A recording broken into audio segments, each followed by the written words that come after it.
tonight, I see many of you are troubled, burdened by the weight of a guilty conscience. Perhaps there's something you just want to get off your chest, and that's why I'm here in the audience tonight, to give some of you people a chance to relieve that shame. It's time for Midnight Confessions.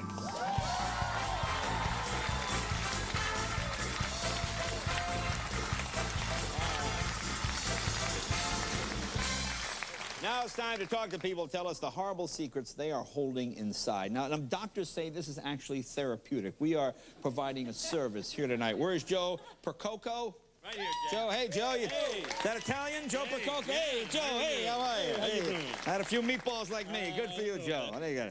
Now, what do you do? Where are you from? I'm from Hillsborough, New Jersey. From New Jersey? Yeah. Jersey guy? Okay, what do you do? I work at Rutgers University. I manage a group of computer programmers. Oh, okay, cool, cool. Now, you have a confession? Yes, I do. This is something you want to get off your chest. I got to get this off my chest. You feel bad? I feel bad. How long you been carrying this? For about 2 weeks now. Oh, 2 weeks. Yeah. Oh, man. And losing sleep, and finally you just came here. I haven't slept in weeks. You made the pilgrimage to get it off your chest. Okay, who are you confessing to? I'm confessing to some of my diehard Yankee fan friends. Oh. Back in New York and New Jersey. Okay, well, tell us what happened. Well, I'm a diehard Yankee fan myself, Okay. and about 2 weeks ago I went to World Series Game 6, that's Yankees exciting. That's Marlins. exciting Oh game, yeah. But disappointing because, Yeah. as we know, the Yankees lost that game, Yeah. and that was a tough night. You know, Tough night. Game ended, stadium just walked out quiet, and I was just sitting in the upper deck, Stunned. very stunned. Yes, absolutely. Yeah. Not wanting to leave that stadium. So Sure. I hung out in the stadium for a while until they threw me out. But I noticed a small contingent of Marlins fans like having a pep rally downstairs. So when they finally asked me to leave, I walked downstairs and I still didn't want to leave. So I kind of merged into the Marlins group just to hang out, just to kill some time. Right. And the next thing I know is some of these people are walking onto the field and I'm kind of just getting caught up with them. So now I'm on the field and the players are coming out. And I'm celebrating with the Marlins. I'm celebrating their World Series championship. Wow. So how far did the celebration go? Well, you know, I walked around. I had a clean baseball on me, thinking I'd get some Yankee autographs, but I ended up getting 15 Marlins autographs on the ball. Did you get in the locker room? Well, what happened was the whole stadium was open. The Monument Park, we were walking around, and I made my way into the dugout. Everything was open. I made my way all the way to the locker room, and I actually copped an empty bottle of champagne as a souvenir. So the problem with this story is it's a great story, but I can't admit this to my Yankee fan friends, and maybe they'll hear it tonight. And then you'll get it off your chest. Do you feel better now that you've confessed? I feel great. All right, look, we have something for you. We have a lovely gift. Now, I want you to see, this is a hat. There it is. You see, and then you can just turn it around. Fair weather fans. You see, you turn it like this. Now, oh, here comes some Marlin fans. There you go. You see, there you are, sir. Good. Well, good. I'm glad you feel better. Good for you, sir. Good. Okay. Where's Andre Grandmain? Grandmain, am I saying that right? Yes. How are you? Good, Andre, how are you? Good. Where are you from? Palm Springs. Palm Springs. What do you do? This high school senior.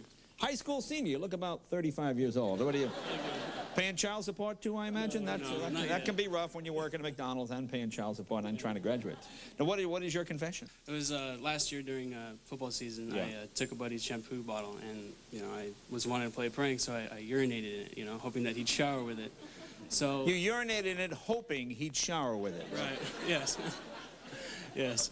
So then the next day rolls around and practice is over. So then we're all getting undressed for the team room and everything. Yeah. And another buddy comes up to me and says, "Hey, I'm late for a job interview. Can I use some shampoo? I don't have any." And I said, "Sure. Here, use this one right here." So then it didn't dawn on me until he actually went into the shower, until he was bathing with it, that it wasn't for him. It was for another guy. Yeah. So it was pretty much an innocent guy. He was showering with urine. Urine shampoo. Yes. So then he says, I'm going to the job interview. So he went the next day, and I asked him how his job interview went, and he said, dude, he was real bummed out, and he said, I got to the job interview, and I smelled this funk in the car, and I smelled really bad, like some kind of odor, and I couldn't figure out what it was. So I was smelling myself and everything, and I smelled like urine, and so he didn't end up going to the job, and he didn't get his job. Oh. And high school guys always use the word urine, don't they? Yeah. Now, we have something for you here. This is a new shampoo. Gee, your hair smells like a urinal. Okay, we'll try that. All right, good luck to you, All right. Okay, this time, we have one more. This time from a member of our staff, because, frankly, the audience's ones were really boring. This is Tracie Fiss, one of our producers. Hello, Tracie. How are you? I haven't seen you since almost 10 minutes ago. Now, Tracie, tell us where you're from. I'm from here, actually. You're from here, actually, and you work on the show? Yes, I do. Okay, and then who are you confessing to? I'm confessing to a co-worker and a dear friend, Bob. Bob. Bob Reed. Now, Bob sat here with you because you said you were scared. He has no idea that you're doing this. No, right? he thought I was confessing to my husband, and that's how I got him into the audience. Okay, now he looks really embarrassed. All right, well, tell us, what is the confession? What happened? Okay, and I've been carrying this around, not like for 2 weeks, over 2 years. So it's tough. All right, go ahead. Well, about 2 years ago, I was on my honeymoon in Italy.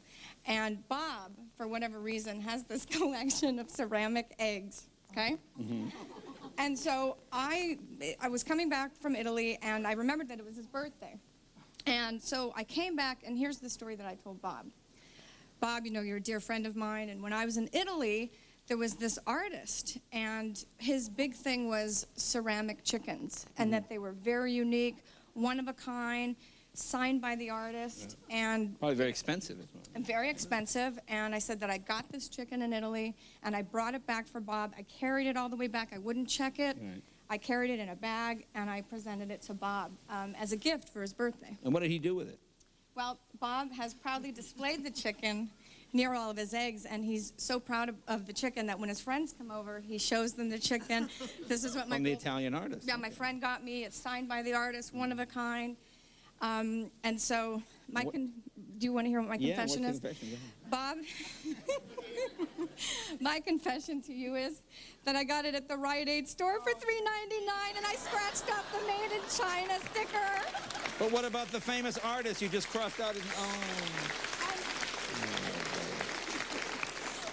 Now, Bob, do you still have the chicken on display? Yeah, but I'm going to go home and break it. It really should be the thought that counts. Look how red. Just put the camera on how red he is. Well, I'm sorry to hear, but we'll get you a better chicken. We'll get him a better chicken. Here you are. Here's some Kentucky Fried Chicken. Put that on the mantle right there. Thank you, Trace. Thanks. All right, be right back with Jennifer Garner right after this. Thank you, guys.